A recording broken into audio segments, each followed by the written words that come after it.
के सोमवार को लेकर बात करेंगे, क्योंकि भगवान शिव को सावन का महीना बेहद प्रिय होता है। तो सावन के सोमवार में शिव भक्त पूजा अर्चना और जल अभिषेक कैसे करें, इस विषय पर हम जानना चाहेंगे। देखिए, इस वर्ष सावन 14 जुलाई से प्रारंभ हो रहा है और प्रारंभ से ही दो बहुत बड़े योग बन रहे हैं, विषकुंभ योग व प्रीति योग। दोनों योग के प्रभाव से यदि कोई व्यक्ति शुभ मुहूर्त देखकर सावन के महीने में कोई भी व्रत उपासना प्रारंभ करता है तो उसकी मनोकामना पूरी होती है। सावन के सोमवार में हम जलाभिषेक करने मंदिर जाएं। साथ में जलाभिषेक के साथ साथ आप दूध से अभिषेक करें, दही से करें, चंदन से करें, बेलपत्र से करें, धतूरे से करें, चमेली पुष्प से करें, शहद से व अश्वगंध से यदि आप अभिषेक करते हैं तो आपके नवग्रह संतुलित होते हैं, आपके जीवन में आ रही बाधाएं दूर होती हैं और शुभ सहयोग प्राप्त होते हैं। क्या घर में बेलपत्र लगा सकते हैं और किस दिशा में क्या मिलेगा इससे लाभ, इस पर जरा बताइए। देखिए, शिव पुराण अनुसार जो बेलपत्र होता है बहुत ही शुभ पौधा माना जाता है। ये भगवान शिव को बहुत प्रिय था और इस पौधे को यदि हम घर पे लगाते हैं तो सुख समृद्धि व लक्ष्मी घर पे आती है। तंत्र मंत्र जो बाधाएं होती हैं वो दूर होती हैं, नकारात्मक ऊर्जा का शमन होता है। इस पौधे को आप घर के वायु कोण यानी कि उत्तर पश्चिम दिशा में गमले में लगाएं और जब ये पौधा बड़ा हो जाए तब आप किसी मंदिर में या तीर्थ में इसे दान कर दें और फिर एक नया पौधा घर पे लाकर लगा दें। तो यदि आप ये उपाय करते हैं तो आपके जीवन में आ रहे आर्थिक कष्ट दूर होंगे, कर्ज से मुक्ति मिलेगी। और याद रहे, बेलपत्र को कभी अष्टमी, पूर्णिमा व अमावस्या के दिन नहीं तोड़ना चाहिए। बात करते हैं घर में शिवलिंग स्थापित करने की। तो घर में शिवलिंग स्थापित कैसे करें और किस दिशा में, किस विधि विधान से। देखिए, शास्त्र अनुसार घर में शिवलिंग जब आप लगाएं तो देखें कि आप इसको खुला व हवादार एरिया में लगाएं। शिवलिंग कभी भी अंगूठे के ऊपर का पोर जो होता है उससे अधिक लंबाई की नहीं होनी चाहिए। शिवलिंग आप में इस तरह लगाएं कि उसमें जलाधारा जो होती है वो लगातार बहती रहे।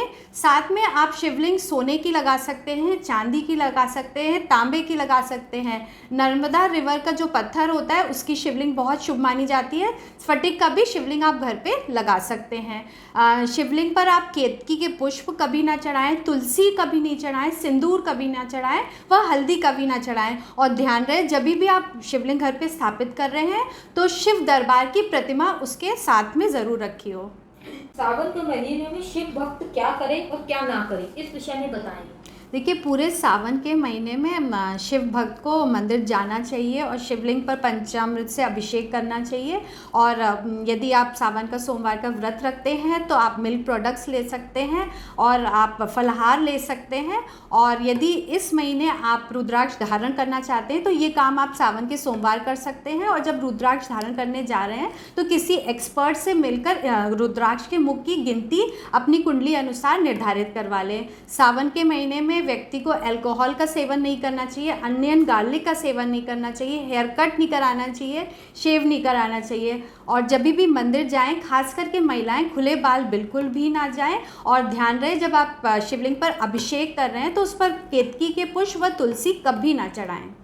बात करें वैवाहिक व्यक्तियों की, तो इन दिनों में किस विधि से उन्हें पूजा करनी चाहिए। देखिए, इस पूरे सावन के महीने खास करके सावन के सोमवार पर वैवाहिक जोड़े पवित्रता का पालन करें।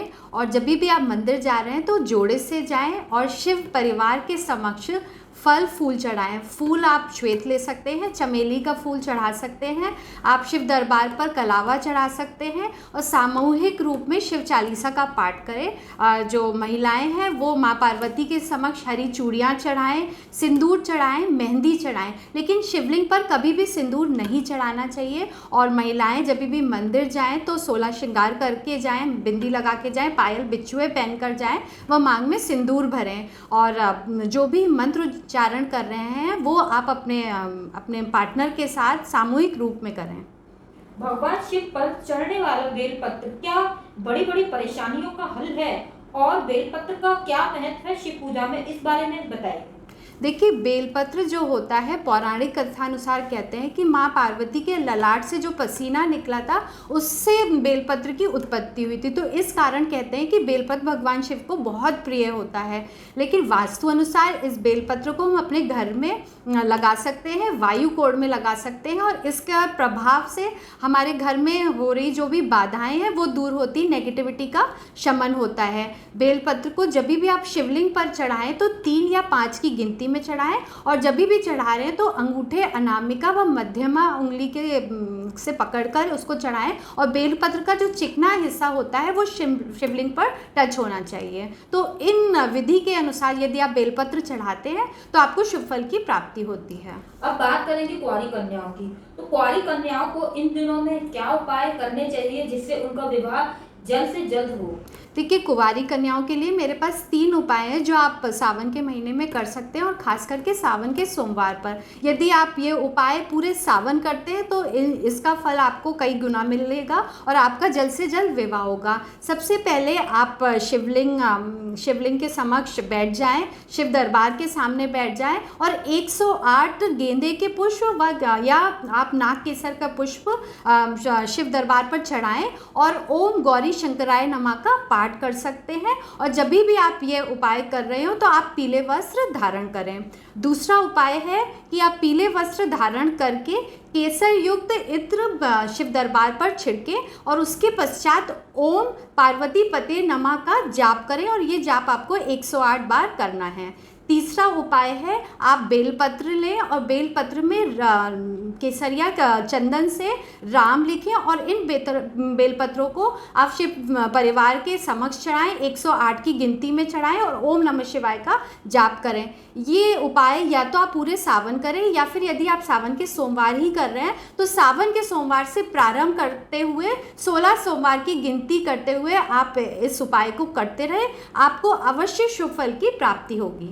हम चाहते हैं कि सावन के सोमवार शुरू होने जा रहे हैं, तो हमारे चैनल के माध्यम से अपनी तरफ से कुछ शुभकामनाएं दीजिए। बिल्कुल, सावन का शुभ महीना प्रारंभ होने वाला है, और इस महीने में कहते हैं, शास्त्रों अनुसार कहते हैं कि भगवान शिव जो होते हैं धरती पर अवतरित होते हैं, अपने भक्तों की मनोकामना पूरी करने आते हैं। कोई भी व्यक्ति यदि श्रद्धा भाव से, नियम कायदे से जब तप करता है, व्रत करता है, तो उसकी मनोकामना पूरी होती है, शिव का आशीर्वाद प्राप्त होता है। आपको हमारी तरफ से और हमारे चैनल की तरफ से सावन के महीने की बहुत बहुत शुभकामनाएं।